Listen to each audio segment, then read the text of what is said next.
오늘 자정 2030 세계 박람회 엑스포 개최지가 최종 결정될 예정입니다.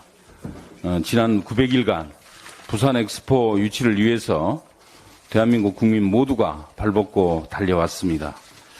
문재인 정부 때 국가사업으로 시작된 부산 엑스포 유치가 성공을 한다면 그동안 민주당이 추진하는 가덕도 신공항과 부울경 메가시티까지 촉진하는 계기가 되어서 진정한 국가 균형 발전을 이룰 수 있다, 이렇게 믿고 있습니다. 부산 시민을 비롯해서 전 국민이 하나가 된 원팀의 노력이 오늘 밤 좋은 결실을 맺길 염원하겠습니다. 한국 사회에서 간병은 지옥이라고 불리고 있습니다. 한 달 평균 간병비는 450만 원으로 일반 국민들이 정말 감당하기 힘든 금액입니다. 여기에 병원비까지 더하면 웬만한 고연봉 직장인들도 버티기 힘든 높은 수준이다, 이렇게 볼 수 있습니다.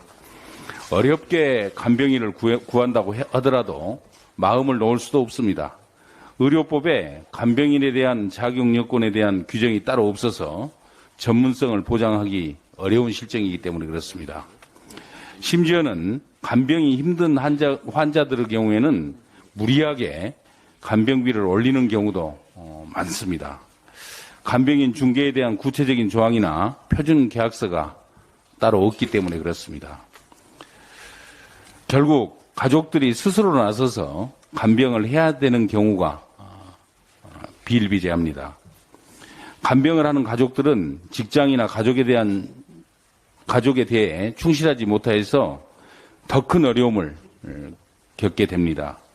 이제 대한민국의 간병지옥은 우리 사회가 반드시 책임지고 해결해 나가야 될 국가적 과제가 되고 있습니다. 오늘 우리 민주당은 요양병원 간병비 건강보험 적용을 위한 현장 점검 일정이 예정되어 있습니다. 간담회를 통해서 요양병원 간병비 부담의 현황을 파악을 하고 또 의료 현장의 목소리를 청취하도록 하겠습니다. 이를 통해서 간병 지옥을 해결을 하고 돌봄을 받을 권리를 지켜주기 위한 해결책을 반드시 제시하도록 하겠습니다. 또한 우리 민주당은 윤석열 정부가 전액 삭감한 요양병원 간병비 시범사업 예산을 80억 원을 증액시켜서 내년부터 본 사업이 차질 없이 진행될 수 있도록 만들겠다 약속드립니다. 쌀값에 대해서 한 가지만 더 말씀을 드리도록 하겠습니다.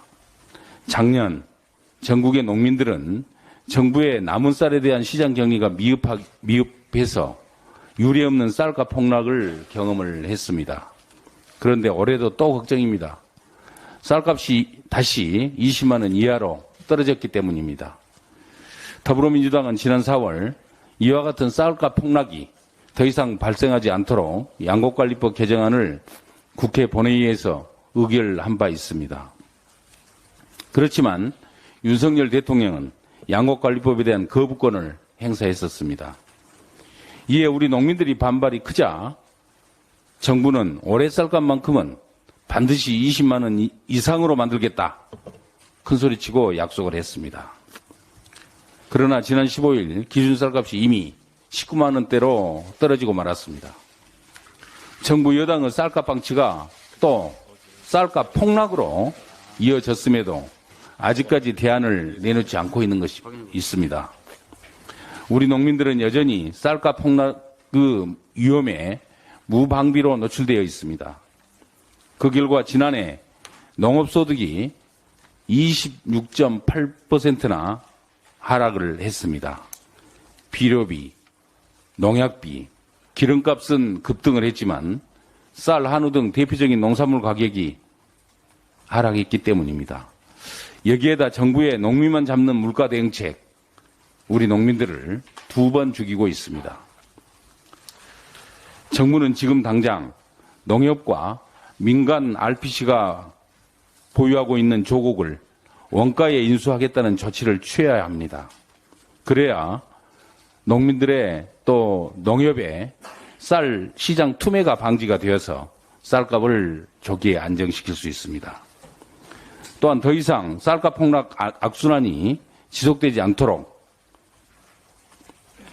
우리 당이 추진 중인 쌀 및 주요 농산물 가격 안정제 도입에 정부 여당은 전향적인 자세로 임해야 합니다. 만약 이마저도 거부한다면 정부가 쌀값 안정과 농가 경영 안정에 대한 약속, 그동안 해왔던 약속들은 거짓말이었음을 스스로가 반증하는 것입니다. 이상입니다.